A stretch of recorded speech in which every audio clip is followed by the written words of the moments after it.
계속해서 우리 베드로전서 3장 1절에서 7절에 있는 말씀 우리 함께 나누도록 하겠습니다. 베드로전서 3장 1절에서 7절의 말씀 우리 한 목소리를 함께 교독하도록 하겠습니다. 아내들아 이와 같이 자기 남편에게 순종하라. 이는 혹 말씀을 순종하지 않는 자로 말미암지 않고 그 아내의 행실로 말미암아 구원을 받게 하려 함이니 너희의 단장은 머리를 꾸미고 금을 차고 아름다운 옷을 입은 외모로 하지 말고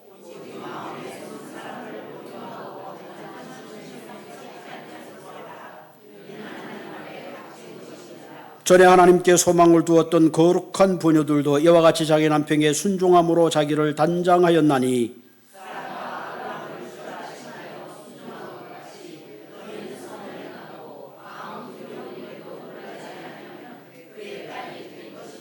남편들아 이와 같이 지식을 따라 너희 아내와 동거하고 그를 더 연약한 그릇이요 또 생명의 은혜를 함께 이어받을 자로 알아 귀히 여기라. 이는 너희가 기도가 막히지 아니하게 하려 함이라. 아멘. 오늘 설교 제목이 오늘 성경 보니까 마음에 숨은 사람을 단정하라. 마음에 숨은 사람. 마음에 숨은 사람이 어떤 사람일까요? 한마디로 우리의 인격을 말하는 거겠죠. 여러분 우리가 인생을 살아가면서 가장 중요한 것이 뭐냐면은 서로 커뮤니케이션입니다. 대화를 하는 거예요. 여러분 우리가 서로를 대화를 할 때는 말이라는 언어로 전달하지만 눈빛으로도 이야기합니다. 눈빛뿐만 아니라 바디로도 이야기해요.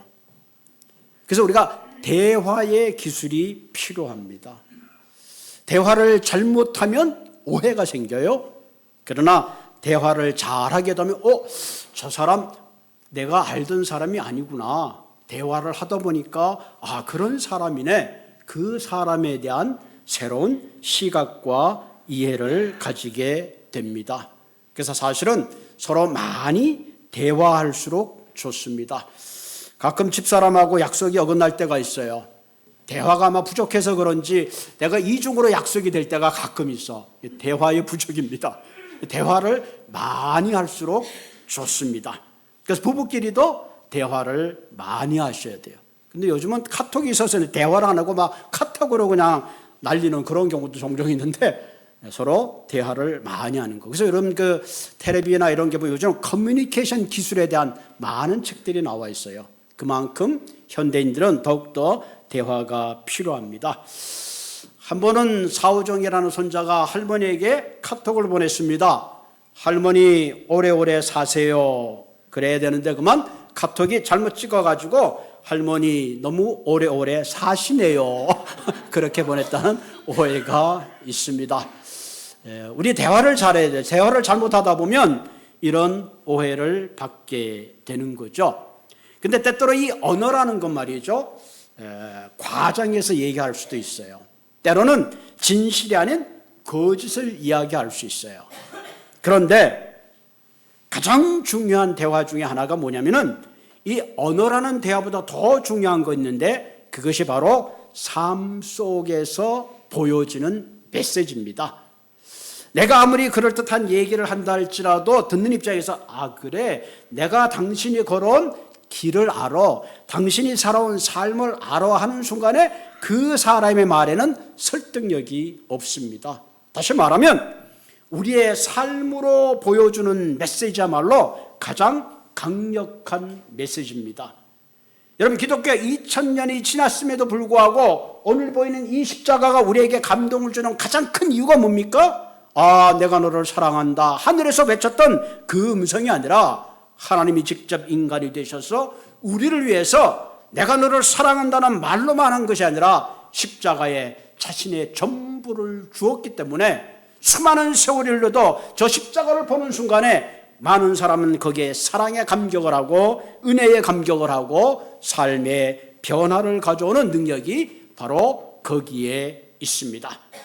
여러분 우리가 자녀에게 수없이 얘기를 한다 할지라도 그 자녀에게 보여주는 부모의 모습이 그 자녀들의 삶에 지대한 영향을 미치고 있다는 것을 우리는 분명하게 깨달아야 합니다. 부모가 이웃을 돕고 이웃과 더불어 화목하고 많은 사랑을 베풀면 자녀들도 그렇게 살아야 되는 줄 알고 살아가요. 그런데 부모가 내 것만 챙기고 막 싸우고 분쟁하면 그 후손들도 똑같이 되는 거예요. 그래서 콩 심은 데 콩 나고 팥 심은 데 팥 나는 겁니다. 그러면서 우리의 삶으로 보여주는 삶이 얼마나 중요한지 우리는 다시 한번 깨달아야 합니다. 아도니람 저스틴이라는 분이 있는데 이분은 미국 최초로 해외 선교사입니다. 이분이 버마로 선교사를 갔어요. 이분은 목사의 아들로 태어났습니다. 그리고 16세 때 브라운 대학을 입학해서 4년제 대학을 3년 만에 졸업하는 수재입니다. 그런데 이분의 하나님의 특별한 부르심이 있었어요. 1807년에 버마에 선교소로 가서 6년 동안 선교를 했는데 그 당시에는 크리스찬이 전혀 없었죠. 6년 만에 겨우 멍나우라는 한 버마 자매에게 세례를 베풀었어요. 얼마나 힘들었겠어요. 그런데 불행하게도 그만 영국 스파이라는 오해를 받아가지고 2년 동안 감옥에 있었어요. 영국의 중재로 간신히 의학이 풀려서 다시 한번 선교를 할 수 있게 선교 지역으로 나갔습니다. 많은 사람들이 그 사람에 대해서 오해를 했어요. 첩자로 오해했습니다. 그러나 그 세월 속에 그는 꾸준한 헌신과 사랑과 열정으로 버마의 사람들에게 다가갔고 결국에는 많은 선교의 열매를 맺게 되었습니다. 한마디로 뭡니까? 저스틴이 말한 구원의 메시지가 힘이 있었던 것이 아니라 그가 살아온 사랑의 삶이 구원의 메시지와 함께 그 백성들에게 설득력을 주었다는 사실입니다. 오늘 저와 여러분들은 크리스찬입니다. 오늘 저와 여러분들이 세상에 보여주는 모습이 바로 그리스도를 대신하는 그런 모습인 것을 이 시간에 깨달아야 합니다. 내가 가정에서, 사회에서, 직장에서 내가 어떤 삶의 모델로 살아가느냐 하는 것이 곧 그리스도의 모습을 보여주는 삶의 메시지가 되는 거예요. 그래서 오늘 보면 얼핏 보면 가정에서의 어떤 윤리 도덕을 말하고 있는 것 같지만 사실은 그렇지 않아요. 오늘날 크리스찬들이 세상에 어떤 모델로 살아야 되는가 하는 것들을 우리에게 교훈하고 있습니다. 자, 3장 1절에 보면 아내들아 이와 같이 자기 남편에게 순종하라. 이는 혹 말씀을 순종하지 않는 자라 할지라도 그 아내의 행실로 말미암아 구원을 받게 하려 함이라. 그렇게 했죠.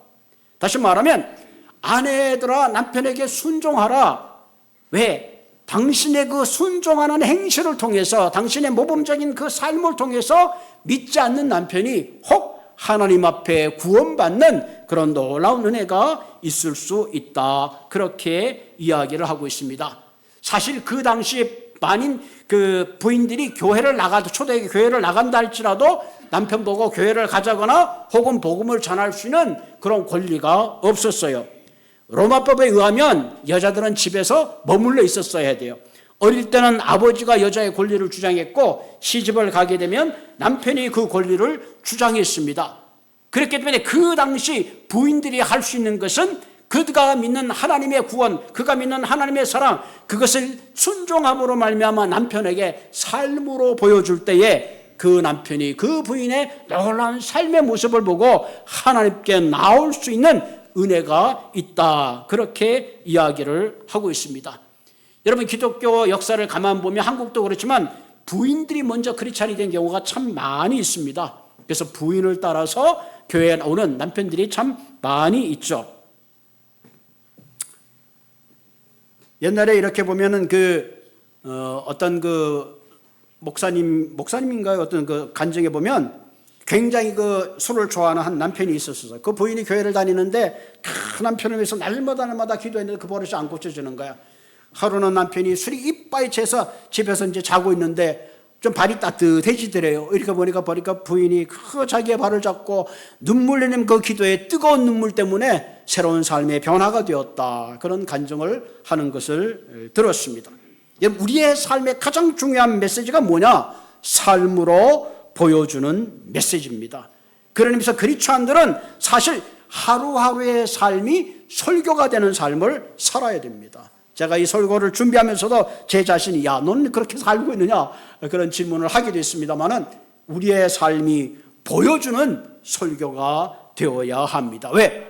예수님은 너희는 세상의 빛과 소금이다. 빛과 소금이란 빛은 어둠을 물러가게 하시고 소금은 삶의 방향을 주는 거예요. 맛없는 음식에 소금이 들어가면 맛이 나는 거예요. 인생의 방향을 잃어버리고 인생의 무의미를 잃어가는 사람에게 참 삶의 의미를 깨우쳐주는 게 누구냐? 그것이 바로 크리스찬, 저와 여러분들이라는 사실입니다. 그럼 우리가 어떻게 이 땅을 살아가면서 진정 그리스도인들의 참 모델로 세상에 아름다운 그런 메시지를 줄 수 있겠느냐 하는 겁니다. 첫 번째가 경건의 삶을 보여줄 수 있어야 합니다. 왜? 세상에는 진정한 경건의 삶이 없기 때문에 그렇습니다. 여러분, 경건한 삶이라는 거예요. 경건한 삶이라는 것은 우로는 하나님을 사랑하는 마음이요 아래로는 이웃을 사랑하는 그런 마음입니다. 오늘 본문에 보면 부인에게 남편에게 순종하라는 말은 맹목적으로 따르라는 말이 아니라 스스로 자신을 낮추어 순종하라는 거예요. 왜? 그 2절에 보면 너희의 두려워하며 정결하는 행실을 봄이라. 너희가 신앙생활하고 하나님을 경건하고 순결한 그 삶을 통해서 그 남편에게 위대한 그런 경건의 삶의 도전을 주게 된다 하는 것입니다. 그래서 예로 설명한 것이 뭐예요? 사라를 예로 들고 있습니다. 사라가 아브라함을 주라 칭하여 순종한 것 같이 너희는 선을 행하고 아무 두려움에도 놀라지 말라. 그의 딸이 된 것이라. 사라가 아브라함을 주라 칭했다는 것은 무슨 말이야? 아브라함이 하자는 대로 했다. 하나님께서 아브라함에게 갈다 우르에 떠나서 하나님께서 떠나라 그랬을 때에 아브라함이 여보 떠날까 말까 상의하지 않았어요. 아브라함이 떠날 때에 그 부인은 따라서 떠났습니다. 이거 쉬운 거 아니에요. 여보 이민 갑시다. 그래 아무 말도 안 그냥 싸갖고 가는 사람 없을 거예요. 그래서 막상 남편을 따라갔더니 쉬운 일이야. 갈대 우리에 가면 갈대 우리를 떠나서 적과 꿀이 흐르는 땅에 가나안 땅에 가보면 뭐 굉장할 줄 알았더니 오히려 삶이 더 척박하고 힘들었어요. 그래서 애굽으로 내려갔는데 아브라함이 애굽 왕에게 자기 이혼이 얼마나 아름다운지 자신의 누이라고 속였습니다. 잘못하면 애굽 왕의 첩이 될 뻔한 그런 어처구니 없는 상황까지 벌어졌습니다. 심지어 성경에 보면요, 아브라함의 자식의 백세에 난 아들을 하나님께 드릴 때에 그 부인이 말렸겠죠. 그러나 부인이 끝까지 말렸으면 아마 불가능했을 거예요. 부인에게 알리지도 않고 새벽 일찍 여보 어디 가요? 아마 가르쳐주지도 않았을까. 부인에게 얘기했으면 아마 노망난 늙은이라고 아마 길을 막았을 거예요. 그럼에도 불구하고 이 사라는 끝까지 아브라함을 따라갔습니다. 그 이유가 뭘까? 그 중요한 이유는 오늘 본문에 보니까 너희의 두려워하는 정결한 행실을 보아 하나님을 두려워하고 경외하는 경건한 마음이 있었기에 그는 끝까지 아브라함을 따라갈 수 있었다. 그렇게 성경은 이야기하고 있습니다. 선데이 스쿨 보드에서 일하는 목사님이 가까운 동네에 설교를 초청받아 가서 설교를 했습니다. 설교의 내용은 여러분 크리스찬들입니다. 세상에 여러분들은 정직하고 경건한 모습으로 살아야 됩니다. 그렇게 설교를 했어요. 많은 사람들이 설교를 듣고 은혜를 받고 돌아오는 길에 시내버스를 탔습니다. 시내버스를 타고 돈을 거슬러 받았는데 보니까 자신에게 1불이 더 왔어요. 그 순간에 생각이 1불을 돌려줄까 말까. 아이고 버스에서 돈도 많은데 계산을 잘못했으면 내가 타주는 것만 해도 고맙지. 그런 마음이 왔다 갔다 하다가 그래 내가 정직하게 살아야지. 그리고 운전수에게 1불을 돌려주었답니다. 그랬더니 운전수가 한단 말이 고맙습니다. 사실 저도 알고 있었습니다. 제가 어떻게 하시는가 시험해 보려고 그랬습니다. 할렐루야. 여러분 살다 보면 때때로 거스름도 많이 받을 때 있잖아요. 아이고 횡재했네. 그리고 집에 갖고 돌아올 때도 있지만 계산을 잘못했습니다. 돌려줄 때도 많잖아요. 사실 이 조그마한 것들이 세상을 살아가는데 이것이 우리의 힘이 되는 거예요. 이것이 우리의 힘이 되는 거예요. 여러분 우리가 보이지 않는 하나님을 경홀히 여기게 되면 세상 사람들이 우리를 시험해요. 코람데오란 말이 뭐예요? 데오는 하나님이고 코라면 비포. 하나님 앞에서요. 여러분 요셉은 형제들에게 배반을 당했어요. 보디발의 집에서 모든 정권을 부여받은 사람이야. 보디발의 부인이 하루 저녁 자재는 거에 얼마나 좋은 기회입니까? 이건 하나님이 주는 절호의 찬스다? 아니에요. 그렇게 생각지 않았어요. 요셉은 아니다. 하나님이 지금 나를 보고 계신다. 그리고 보디발의 부인의 유혹을 뿌리칠 때에 그런 애굽의 국무총리가 되는 하나님의 위대한 계획 속에 들어갈 수 있었다는 사실입니다. 사랑하는 성도 여러분, 우리가 이 땅을 살아가면서 가장 중요한 것은 우리의 경건함을 보여줄 수 있어야 합니다. 교회에 와서 죄 막 침을 튀기면서 난리를 치는데 나가기는 막 엉뚱한 짓을 하면 참 그걸 우리가 속된 말로 삽질한다 그러죠. 교회의 삶. 제가 늘 그러잖아요. 골프를 치든 뭐 라스베가스를 가든 어디를 가든 나는 집사고 권사고 장로고 크리스찬인 것을 잊지 말고 살아가시길 주님의 이름으로 부탁을 드립니다. 두 번째는 우리가 숨은 사람을 단장해야 돼요. 강력한 두 가지 메시지를 주고 있는데 3절에 보면 너희의 단장은 머리를 꾸미고 금을 차고 아름다워서를 입은 외모로 하지 말고, 여러분 일반적으로 우리가 꾸미고 있는 내용들이잖아요. 오늘도 보니까 머리를 이쁘게 하고 오셨는데 저도 스프레이 이렇게 뿌렸어요. 예? 여러분 수시로 가서 또 비싼 미용실에 가서 또 막 하잖아요. 뭐 이쁘게 꾸미고 심지어는 뭐 반지도 좋은 거 좀 끼고 다 뭐 이렇게 뭐 하잖아요. 그리고 뭐 신발도 좀 메이커 있는 거 신고, 또 요즘 뭐 가방도 저도 메이커는 잘 모르겠는데 막 가방도 또 철 따라 바꿔서 들고, 이게 자신의 어떤 그 외모를 아름답게 하는 거 아니에요? 필요한 거죠. 그래서 뭐라 그러죠? 화장대 앞에 있는 여자가 이쁘다. 저도 참 공감을 해요. 여인이 아름답게 꾸미는 것만큼 아름다움이 어디 있어요? 보톡스도 받고 얼굴에 막 물광도 내고 참 좋은 일이에요. 그런데 문제는 이런 아름답게 꾸미는 것들은 영구적일 수가 없어요. 우리가 늙어가는 게 아니라 익어간다 그래도 익어가나 늙어가나 동일한 말이에요. 사실은 어쩔 수가 없는 그런 외모의 모습은 꾸밀 수는 있지만 그 아름다움은 영구적인 것이 아니다 하는 겁니다. 사실 그렇죠. 어떤 조크, 그래 옛날에 오래된 조크입니다만 10대는 예쁘게 치장을 하죠. 10대는 치장을 안 해도 이뻐요. 사실 얼마나 이쁜지 몰라요. 순이는 그냥 보고 있으면 이뻐요. 빨려 들어가는 것 같아. 그 순수함과 아름다움에. 20대는 화장을 하는 거예요.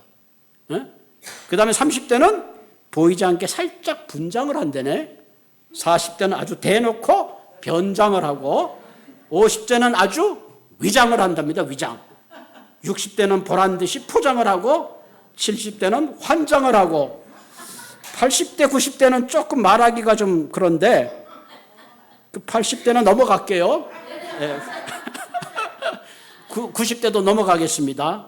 어쨌든 우리가 아름답게 꾸미는 건 필요하지만 오늘 본문에 보면 그 아름다움도 중요하지만 더 중요한 게 뭐예요? 내면의 아름다움, 숨은 사람의 아름다움인데 4절에 보니까 오직 마음에 숨은 사람은 어떻게 하라고? 온유하고 안정한 심령에 썩지 않을 것이라. 이런 하나님 앞에 값진 것이라. 하나님 앞에 값진 것이라. 사람들에게 보여주는 것은 잠시적인 거지만 내 속사람을 가꾸는 것은 하나님 앞에 진정 값진 것이라. 바울도 이런 얘기를 했죠. 그러므로 우리가 낙심하지 않을 우리의 겉사람은 낡아지는 거예요. 눈도 잘 안 보이고 귀도 잘 안 들리고 머리는 희끗희끗해지고 어쩔 수가 없어요. 주름이 생기고 그거 어떡하겠어요. 우리 개도 보니까 늙으니까 피부에 검은 점이 생기더라고요. 우리의 겉사람은 낡아지나 우리의 속사람은 날로 새로워진다. 내가 나이가 들어가면 들어갈수록 더욱 이해심이 많아지고 더욱 다른 사람을 배려하고 더욱더 나누고 더욱더 용서하고 더욱더 간용되는 마음이 우리의 심령 속에 더 값진 인격으로 자리를 잡아야 된다 하는 겁니다. 성경에 보면 하얀 머리는 영광이라 그랬죠. 무슨 영광이라는 거예요? 모든 사람들을 넉넉히 담아줄 수 있는 그런 마음의 영광을 말하는 거죠. 우리의 심령 안에 주님이 주시는 기쁨이 차 있고 평강이 있게 될 때에 우리는 그 나이와 외형과 상관없이 그 삶에 아름다운 향기가 나타나게 되는 것입니다. 오늘 본문에 우리가 온유한 인격이라고 해요. 온유한 인격. 인격이요. 어제 나빴던 인격이 하룻밤 자고 나니까 인격이 달라지는 거 아니에요. 여러분 우리가 예수 믿는 것은 내가 예수를 몰랐는데 예수를 아는 순간은 어느 순간에 하나님의 은혜로 알게 됩니다. 그러나 내가 예수를 알고 born again 다음에 내 인격의 문제는 평생 우리가 만들어가야 되는 문제입니다. 어떤 분은 신앙은 잘하지만 그 인격이 따라가지 못하는 사람들이 참 많이 있어요. 사람의 인격과 성품은 하루아침에 형성되는 것이 아니라 매일매일 말씀 안에 자신을 비추고 갖고 나아가야 합니다. 여러분, 우리의 마음은 참 척박해요. 잡초가 많아요. 저희 그 사택에도 이렇게 뜰이 있습니다만은 며칠마다 하루만 잡초가 얼마나 뭉성한지 몰라요. 그 잡초를 뽑아내고 땅을 뒤집고 제거할 때만이 아름다운 정원이 만들어지듯이 우리의 마음도 날마다 말씀의 수로 우리를 새롭게 해야 합니다. 말씀이 내 안에 뿌리 내리면 성내는 마음이 가라앉고 불안이 떠나가고 염려가 떠나가고 모든 사람과 분장하는 것이 아니라 화목하게 되고 내 심령이 온유하게 되면요, 주위에 사람들이 모여들어요. 왜 내 주위에 사람이 없을까? 탓할 거 없어요. 내 내면을 바라보아야 합니다. 오늘 두 번째 얘기하고 있는 겁니다. 심령에 썩지 않을 것이란 무엇이냐? 내 은혜가, 하나님의 은혜가 내 삶을 지배하는 삶을 살아야 돼요. 하나님의 은혜가 내 삶을 지배해야 돼요. 아까도 우리 이동식 권사님 기도하셨는데 하나님이 주신 은혜가 많은데 그 은혜 잃어버리고 조그만 것 때문에 불평하고 살아간다. 이게 우리가 공감하고 있는 마음 아니에요? 우리가 다른 사람에게 받은 배려와 도움이 너무 많은데 까딱하면 그거 다 잃어버릴 때가 참 많이 있어요. 보통 사람들은 섬기기보다는 지배하기를 원해요. 사랑하는 것보다는 미워하기를 원합니다. 대접하기보다는 대접받기를 좋아해요. 이런 일이 본성적인 마음을 바꿔놓을 수 있는 힘이 우리에게는 없어요. 은혜가 나를 지배할 때에 그때에 우리는 비로소 따뜻한 마음을 가지게 되고 다른 사람을 욕하기보다는 칭찬하게 되고 다른 사람을 용서하게 되고 사랑하게 되고 다가가게 되고 베풀게 되는 겁니다. 아멘. 저는 목사이기 때문에 많은 사람들의 얘기를 듣습니다. 얘기를 듣다 보면 10명 중에 9명은 다른 사람의 단점에 대해서 얘기해요. 이게 인간의 본성입니다. 어쩔 수가 없어요. 좋은 얘기보다는 나쁜 얘기를 먼저 하고자 하는 본성이 있습니다. 그러므로 성령의 은혜가 내 마음을 지배해야 돼요. 여러분들 가만 들어보세요. 하나님이 내게 갖고 은혜가 지배하면 모든 것이 이쁘고 아름다워요. 하나님의 은혜를 잃어버리면 하나님이 계신가 안 계신가? 여러분들 설교 들 때 하나님이 목사님 설교에 은혜를 받게 되면 목사님 그러다가 어느 날 은혜가 식어지게 되면 목사인지 집사인지 당신인지 난지 구분이 안 될 때가 얼마나 많은지 몰라. 이게 사실이, 이게 인간의 본성입니다. 성령님의 은혜가 나를 늘 지배하도록 해야 돼요. 말씀의 능력이 은혜 가운데 내 삶에 채워지면 우리는 서로를 아름다운 모습으로 보게 돼요. 단점을 보는 게 아니라 장점을 보게 돼요. 아니, 저 사람 어떻게 저렇게 멋지게 생겼을까? 아니, 말을 어떻게 저렇게 이쁘게 할까? 은혜가 떨어지면 말하는 것마다 비수처럼 꽂히죠? 보는 눈도 그 사람은 제대로 보고 있는데 나를 삐딱하게 보고 있다 그러죠? 미치는 거예요, 그럼 서로가. 하나님의 은혜가 내 삶을 사로잡도록 성령님의 썩지 않을 곳으로 나를 다스릴 수 있도록 내 삶을 맡겨드려야 합니다. 그래서 예배 드리는 것이고 그래서 기도하는 것이고 그래서 하나님 앞에 무릎 꿇는 거예요. 저는 여러분 한 분 한 분들이 하나님의 은혜와 말씀으로 채워지는 그런 삶이 되시기를 바랍니다. 세 번째, 우리가 이 땅을 살아가면서 가장 중요한 건 뭐냐면 뜨거운 가슴이 있어야 됩니다. 사랑의 가슴을 가지고 살아야 돼요. 7절에 보면 남편들아 이와 같이 지식을 따라 너희 아내와 동거하고 그를 더 연약한 그릇이요 또 생명의 은혜를 함께 이어받을 자로 알아 귀히 여기라. 이는 너희 기도가 막히지 아니하게 하려 함이라. 사실은 부인들에게 순종하라는 말보다 남편들에게 요구하는 것이 훨씬 많습니다. 더 큰 책임과 의무가 주어졌습니다. 동거한다는 말은 한 몸이 되어 서로 사랑하라는 거죠. 연약함이라는 것은 그 연약함을 담당하라는 겁니다. 생명을 나누고 귀히 여기고 보석처럼 여기며 세상의 그 어떤 존재보다 사랑하라, 그렇게 이야기하고 있습니다. 오늘 본문에는 크게 한 4가지 얘기. 첫째는 지식을 따라 아내와 동거. 지식을 따라 동거한다는 말은 이해하라 하는 거예요. 이해하라. 때로는 납득되지 않고 엉뚱하고 생뚱맞은 짓을 할지라도 그 행동마저 이해하고 받아주고 아내를 귀히 여겨라. 할렐루야. 아멘. 남자들이 아멘 해야 되는데.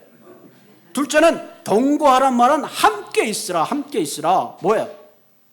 우리가 그 결혼할 때 아플 때나 병들에도 언제든지 든든히 지켜주는 사랑의 보호자가 되라 하는 거예요.